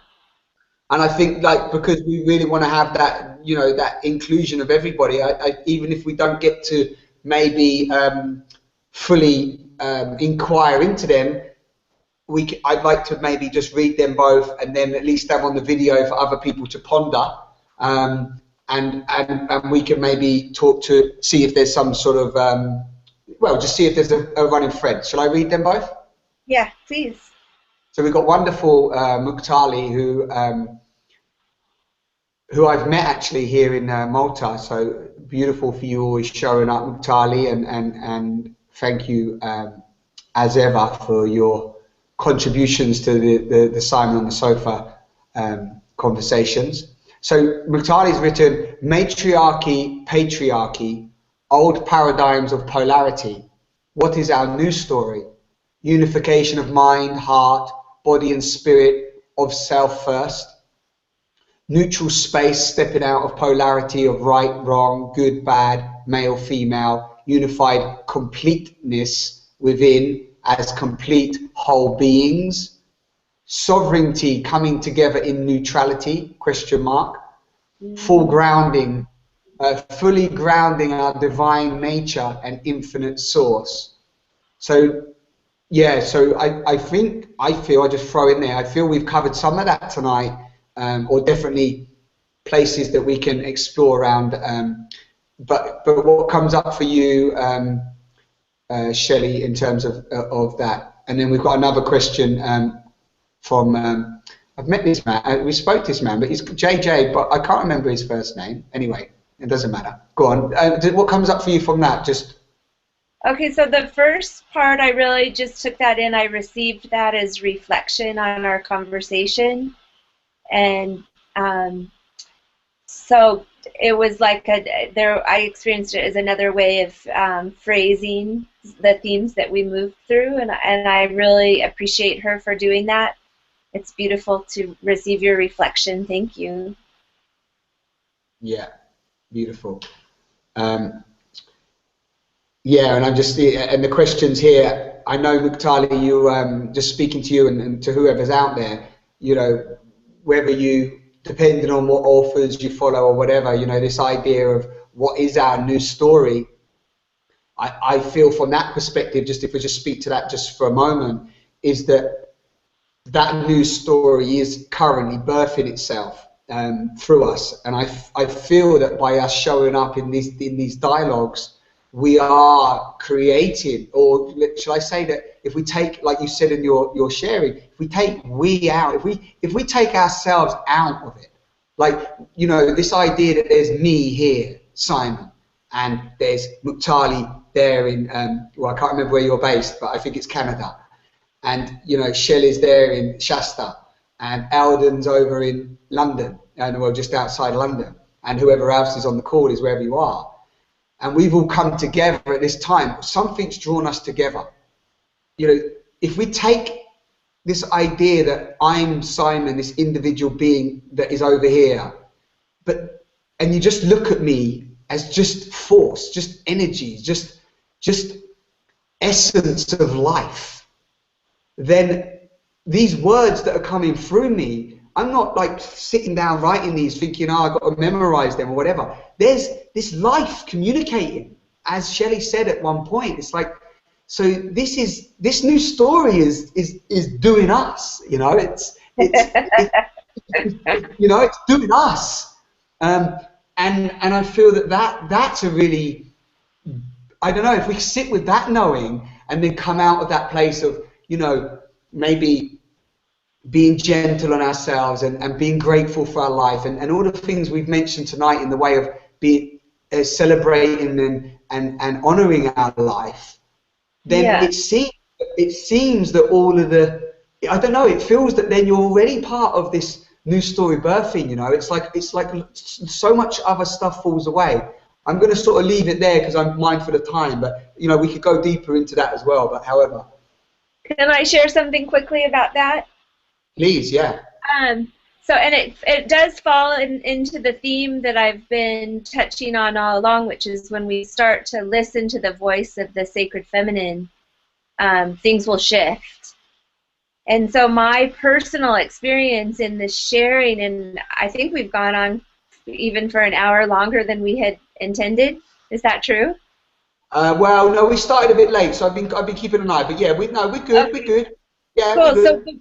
So my point being is that my personal experience in this is, like, when we're talking, to speak to the new story element, is you're right. My new story is just now emerging today in this conversation, because I just now today, for the first time, like in publicly starting to speak about these deeper, you know, truths that I see or mine to share. Now that energy has been given voice, I don't necessarily have to hold it in the same way anymore. There's an opening that's been created of a vessel of transformation in my own life, because some of what's been like, you know, and I think this is the potential of every evolutionary conversation, is like when we have the opportunity to communicate and be witnessed and heard, the energy transforms, and so that's what I'm experiencing. Right. Wow, new story unfolding. Right. In every moment. Yeah. In every moment. Okay, lovely, thank you. So I'm gonna jump on, I'm gonna read out these two. Sally, bless your heart. Sally's joined us as well. It's a woman that I've also met. In fact, Sally and Muktali know each other, I believe, because they were in Malta together. So let's read. This is quite a long one, so I don't think, you know, this again, I think this just should be shared because I think it's relevant, and it's also that we just want to be clear, that I do anyway, that we're not just blaming man. Okay, so I think that this next one that I read is very relevant at that. It says, there's a missing word. I think it's are we and in exclamation marks, needing a gender separation to move forward, question mark. Haven't we had that almost through history, question mark. Is man totally guilty for the downtrodden position of the female? How many scenarios play out with the majority going with the status quo, often without question? Yes, this is wrong, yet many males have not, certainly do not, postulate women as inferior, and why so much different? And why so much different, question mark. Why the carer? Sure, she gives birth and nurtures the child through conception until life's end. I am absolutely not lessening the importance of this. I know that this first talk is about the woman, not the man, but still I find my question running out of time. Can we work together as we simply should, without the need for categorization and the separation that this leads to? question mark. So there's like, hey JJ, there's like 5, 6, 7 questions in there, but I'm happy that we've read them out there to also give them air and space, and to also give your voice a little bit of space too. So you know, wow, we could do a whole talk on that, JJ. And I know that you've sent me a couple of emails, and that you also really deeply inquire into this stuff, and I really appreciate that. So I want to acknowledge you in that way, and these questions are great. Shelley, what comes up from you you can pick on just maybe one aspect of that just to give it some life. Okay, so I just want to clarify that by no means do I want to completely segregate us in our approach. I see masculine and feminine and everything that we're touching on in these conversations as being interrelated, or as you speak to, part of an interbeing of understanding. So I just really want to clarify that there's by no means am I, by speaking to a particular sacredness or a point of importance around the woman and her sacred relationship with the earth, I'm by no means excluding the man from that or trying to create division. If anything, I'm really trying to bring us all back together to a more unified place. Awesome. Yeah, and I think what I'd love to say as well is that from a man's perspective is this idea of, yeah, we could. I think how can we? Or this is a question that comes back as well to JJ and to this question is like, how can we also simplify? How can we just come back to simples? So, for example, if I take me, I don't feel excluded from male or female, or man or woman, or gay or straight, or black or white. There's no borders in my reality. There's no separation or segregation. It's just more about how can we show up and see ourselves as a miracle. How can we live in that space of gratitude? And then how can we just project that or just live that in our day-to-day life? What happens from that place? Because then do we have to be concerned whether, the man is feeling wounded, or the man's better than the woman, or, man's to blame, or anything? I mean, any form of blame or judgment or condemning or whatever is only going to create conflict. So I by no means, again, speaking from myself, are blaming anybody. I have blamed myself along my own path at times and been hard on myself, and I've looked at that, and I do feel that there is a deep conditioned programmed wound that humanity have just embodied, you could say, through fear and through a whole heap of other ancestral reasons. There's just but also we are in a magnificent place, and without all of everything that's been before us, we also wouldn't be where we are today. So we can look at the past and maybe learn from it, but I don't want to look at the past and say that was all wrong. If we don't look at anything as wrong, a bit like what McTarley was saying, and we just go, right, in this moment, here and now, how am I showing up? How is me and my reflection, what is that putting out into the world?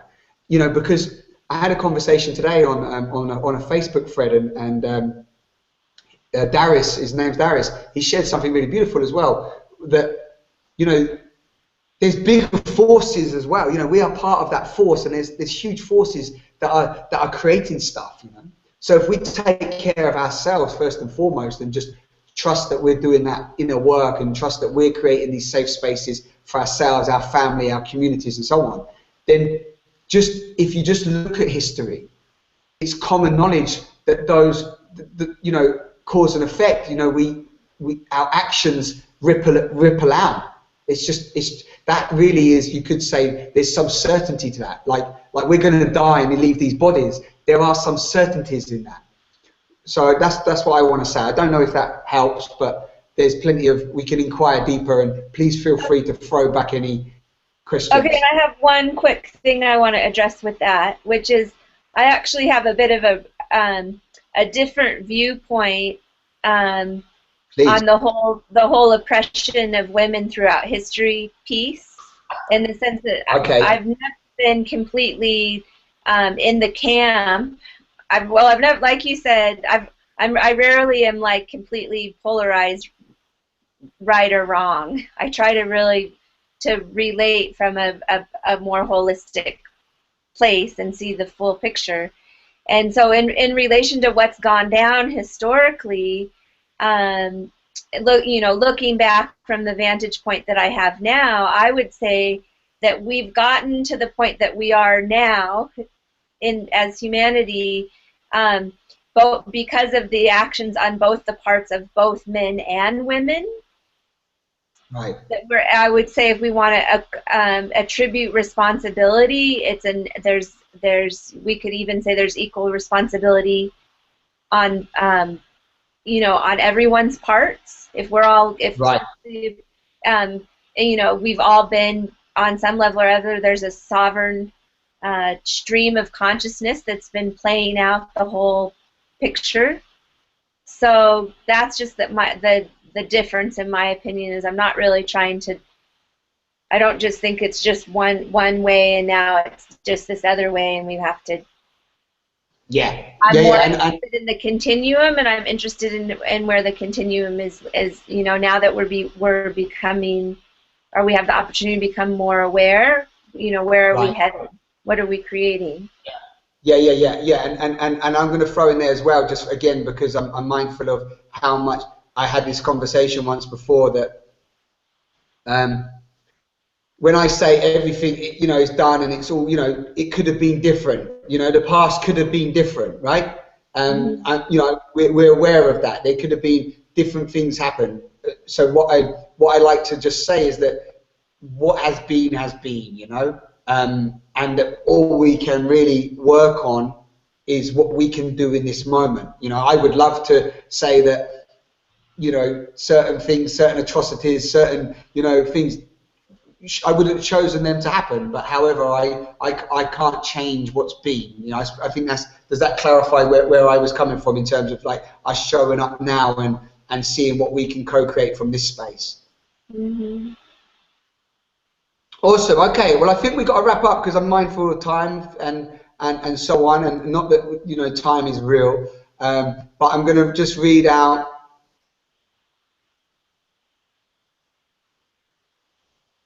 That which is being said. In answer, the symbols of removal of the material importance slow down the rush and desire for more and recognize.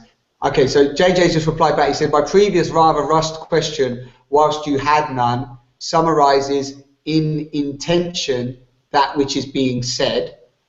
And then he replied back, the symbols are removal of the material importance. Slow down the rush and desire for more and recognize, celebrate, and protect all that is now. That is you. Shelley, her, him, all of life. Awesome. Awesome.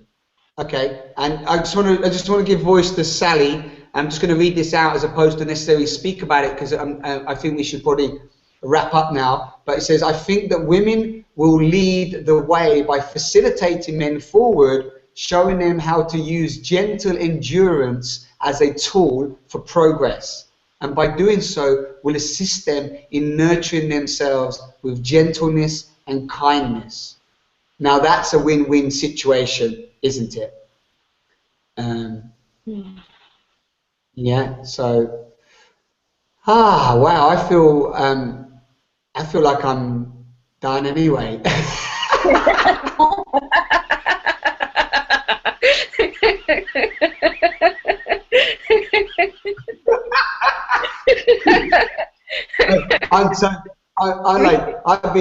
I've been on a whole talk about dive. It was just like I dived in. I'm still diving. I'm down in the confusion, swimming around, man, just flipping out.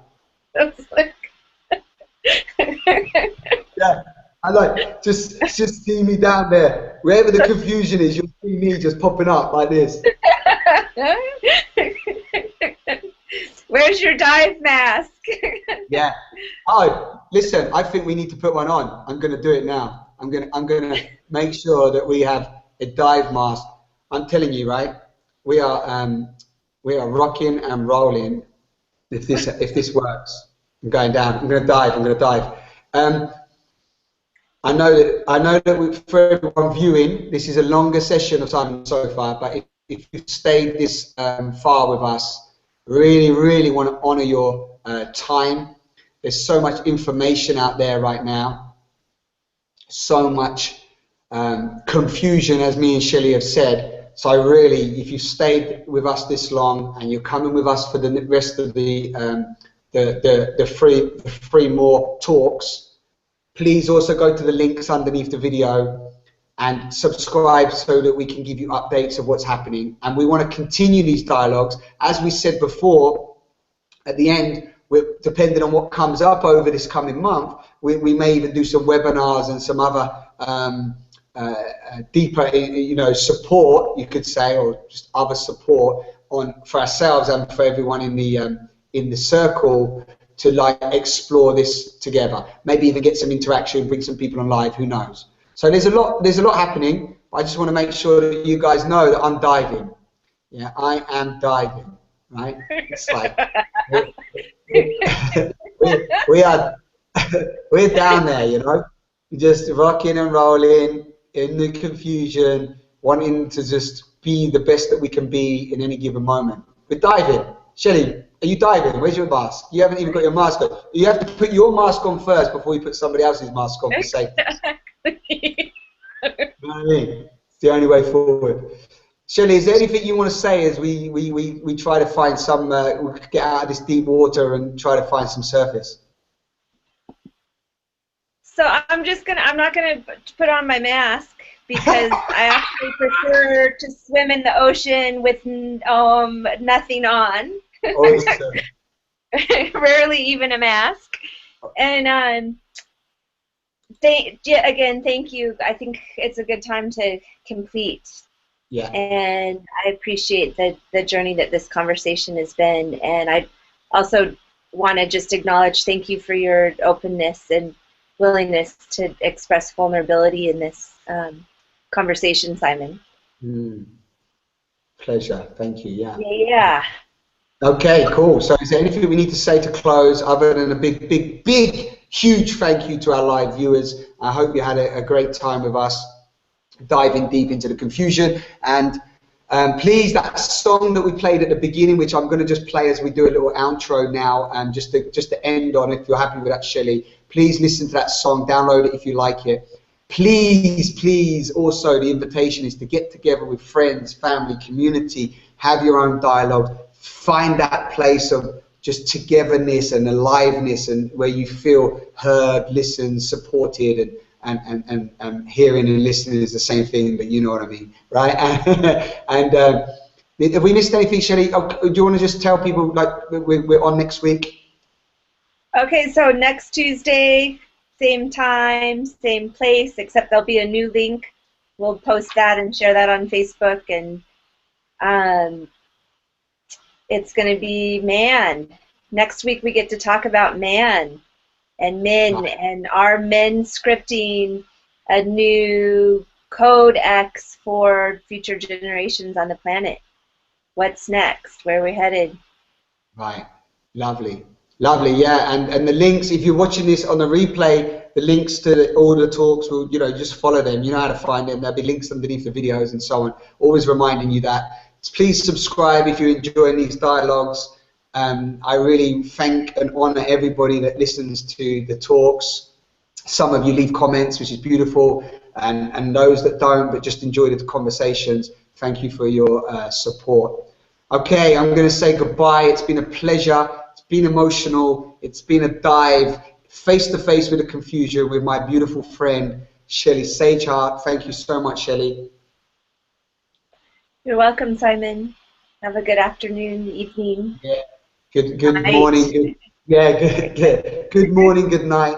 And Good morning, good night. Face to face. Face to face. Thank you, everybody. Take care wherever you are on the planet. You are alive. You are breathing. You are part of this magnificent universe. You are here right now. You matter. You are enough. Just live that and enjoy whatever the day, night, evening unfolds. Kiss as many people as you can kiss. Hug as many people as you can hug. Smile at as many people as you can smile at. See how many people you can make smile today, tonight, wherever you are. Wow, that's enough. Lots of love. Mwah. Let's play that song. Let's give you that song one more time as we fade out and say goodnight. No, that's John. We need another one. Where is she? Boom, boom. Oh, no, it's John. There she is. Give me Nalini. Yay. Here we go. Where is it? Where is it? Here we go. And may all sisters know that they are strong. And may all daughters know that they are worthy. That the circle of women may live on. That the circle of women may live on.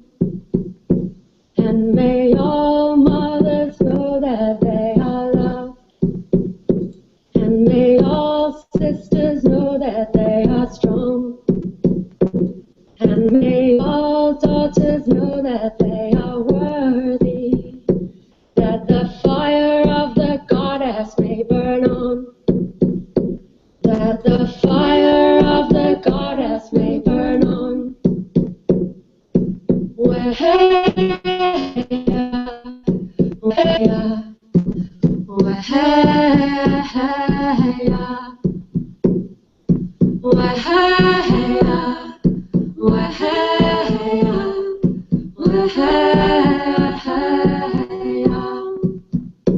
And may all mothers know that they are loved. And may all sisters know that they are strong. And may all daughters know that they are beautiful. That the circle of women may live on. That the circle of women may live on. And may all mothers know that they are loved. And may all sisters know that they are strong. May all daughters know that they are beautiful. That the fire of the goddess may burn on. That the fire of the goddess may burn on. Weheya, weheya, weheya,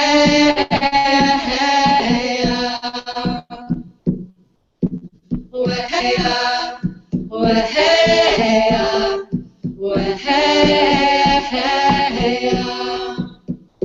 And may all mothers know that they are loved. And may all sisters know that they are strong. And may all daughters know that they are powerful. That the circle of women may live on. That the circle of women may live on. And may all mothers know that they are loved. And all sisters know that they are strong. And may all daughters know that they are powerful. That the fire of the goddess may burn on. That the fire of the goddess may burn on. Weheya, weheya, weheya, weheya, weheya, weheya,